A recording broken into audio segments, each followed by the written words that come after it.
I was here for me chiacha munyina e mama fisher pa e wo baby a wo bia ye vlogmas ya e na eguso no nemo no mo ama support channel ya besi sese ya na me hu ne meka se nyame nhira wo se ope break akra e be support de me ye no ntia nani de di kan wa beto channel ya wa ba me mo akwa wa be kan abusia no by subscribing to the channel se be ya me upload bibia nso sa e be kan I was here for Timinjo Breno, Trabitu TV, so near fancy chefs, and I may say Hake fish away, ete, nemo, ebe kuye, yet was so. I was here for Ushaman Nimha, your fish mini, dear mine say, McCleany Hunina, swam, and my Hunina, kama, I feel a me by betra, na yes, is in, not just ye dear seaho, ama akukum, near the ashes. Inti amblenke if it's a bad. Inti so ahwa me fish me clean ho a nsuo eni obo mode aso obedra ne kama. Na twitwa ne sane openi bia.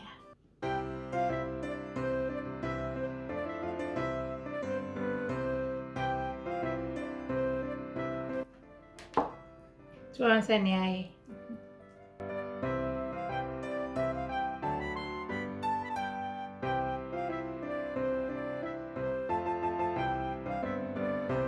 Nti abusiafo ne ye behia ni simple ne mo behia me gene ya machimi so ho nyoma wom garlic akakedro spring onions na wo ne maye me link video na ma eno na ade ya obehu de no wo de gene raw ya e be different ena we e fish seasoning no na inchin bi e ne spices ni bi nti me de inchin to taste egu ha me be kan fra nti ano so say na tie wo shops aya list na eno benye bi wo honom ena afen so call your website originalmamabetty.com obenye bi US nso shops bebre wa obenye bi omuti no gi akonya no na menke kambom no e di simple tina waka ni nyina afra nsese otu je na ni bia so ma romesa kama na odi abefefa o fish yi ho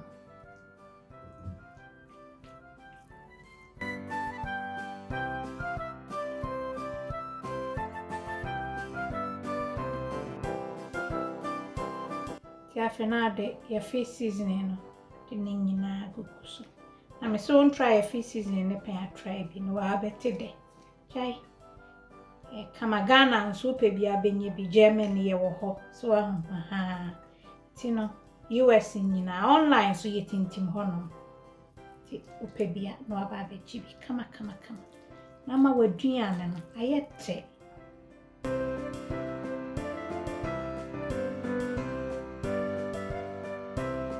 Mo US nso mokola online so will be so mokola of Virginia and also fra obesho kama Tiabusia for house and I kama me romance so far claim for manade atoso so bomodian say obeye si ho ama de achi announce say at least about 3 to 4 hours so Ebeni nyina akom kama aye na obechi a mesoro February room temperature na bibia aye kama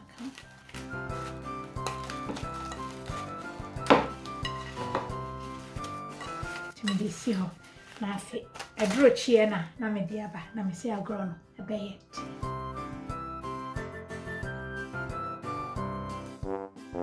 Tiabusiafo ye nam yesi ho ama season kama so ne wa say eye fried chicken coating no ebini eye sama ye season kama ade a enimu pe eye nchene timede nchin to taste kakra bi begum ne ewi timede me salt kitwa binye bebre Oma try bi de omunim se koye ntutumi de chicken yam balls and potato bibia wo ya wo hia Esama de aye no na chese we yiso nti se me de be fa ho na emu me mpe ne bebre nti no ye no won chen mu so na esam kakra bi ne be ko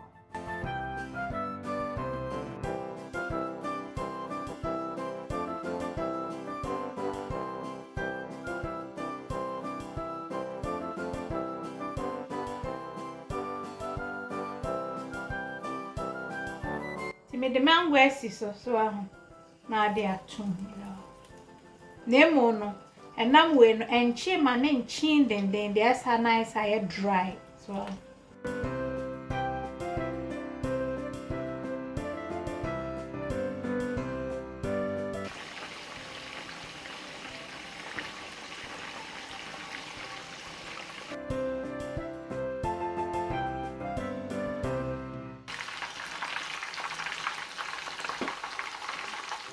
Abusiafo yenam na ye kama na me say wodi jene ne fa ho a ma ne ye de wate nti bo mode anse obetry bon try jene aye de fa enam ho fa ho a try bi mami